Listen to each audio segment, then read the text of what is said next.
Today we're going to look at how to actually put a hole in a piece of wood. Now I know that might just seem simple to many people. Oh, we'll take your knife and just grind away at it till you have a hole. But there's a little bit more to it and a few principles that you should probably understand in order to cut a nice clean hole inside. Because you might need a hole for any variety of different bushcrafting reasons. For me specific today, I was working on a new cook system that I thought up in my head and it needed a hole for a pivot point and all this good stuff. So I had to actually do this and it got me thinking about it. But you might actually also need to make some type of loom setup or a trap trigger that requires a hole, and there's a few principles that are very important when doing this. Now, like anything, of course, first thing you have to identify where you need the hole, but once you realize where you need the hole, if it's not going to hurt the integrity of the project, go ahead and make 2 flat spots. It's just going to make the whole drilling process all that much easier. So I know for this project specific, I can take this side right here. I need the hole towards the top end, and I'm just gonna flatten that piece of wood out. So I'm not gonna get crazy with it, just a few easy strokes with my knife. Now I have 2 flat sides, and that's gonna make the drilling process that much easier.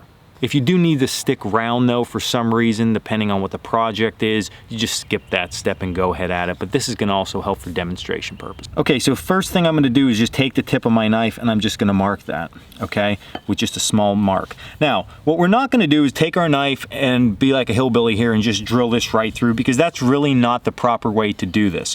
What we need to do first of all is think about the grain orientation. So we know that the grain runs from my finger to the end of the wood. So if I put my knife in here and press down hard enough, I'm going to split that piece of wood out.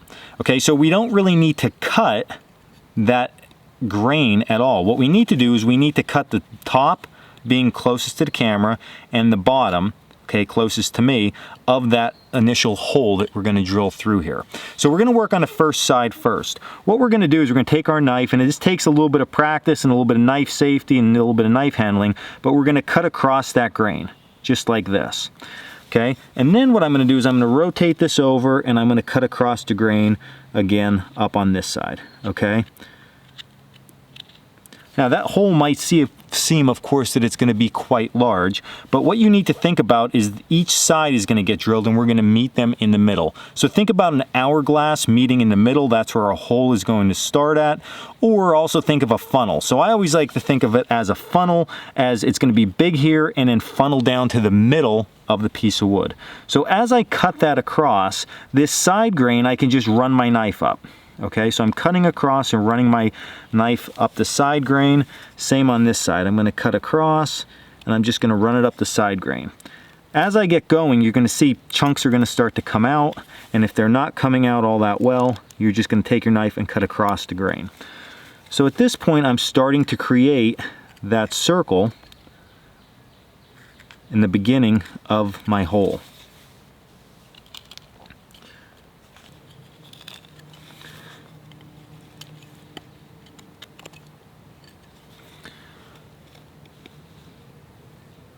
Now, as you can see, that hole looks a lot larger than it's going to be in the center once we get it done, but that's okay. We're still going to have a lot of stability in this hole, and we're still going to be able to use this for whatever kind of pin or rope we need to put through here. So I want to make this right now that I have a nice tight point at the very bottom. So I'm just, again, I'm spinning my knife, cutting that grain and cleaning it out. So I'm about halfway through, even maybe a little bit further. At this point now, I'm going to flip over and I'm going to estimate about where I need to start that hole at. So again, I'm going to just mark it quickly with my knife, and then I'm going to start the same process. Again, creating that larger funnel shape on the top, but it's going to narrow down towards the middle, and we're going to meet those 2 center points. Now, once we get far enough along with this, we're going to start to touch those 2 center points, and that's going to give us our hole in the piece of wood. So I can see that I'm there now, so all I'm going to do is continue the process, touch back on the other side, and continue to cut across the grain, removing material. Now, when I get far enough along, I like to take just a small stick and push some of those shavings out of the way to see where I'm at, because we're still going to have a few pieces of that cross grain left in there. So we're just going to have to take the tip of our knife and then just work that inside to get that cleaned up. But you could see at this point now, I'm passing right through. I have myself a hole inside this stick. So now I could just take a secondary little stick there, working inside, and I have that hole. And now we have our hole all the way through here. So you can see, even though we have this funnel shape at the top of each side, there's still a lot of material behind this hole to give it strength. So you don't have to worry too much that it's going to weaken it by doing this, but it's going to allow it a much cleaner hole be put inside this piece of wood. And that's it. That's how you properly put a hole in a piece of wood like this. So again, it's those two funnel shapes coming together. And then if you need to open that up more, you can.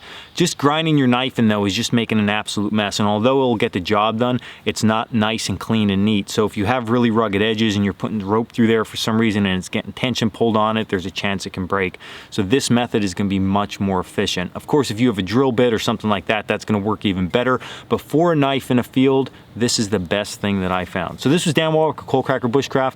Hope you enjoyed this video. Another tool for the toolbox. As always, check us out at coalcrackerbushcraft.com. Till next video, stay in the woods.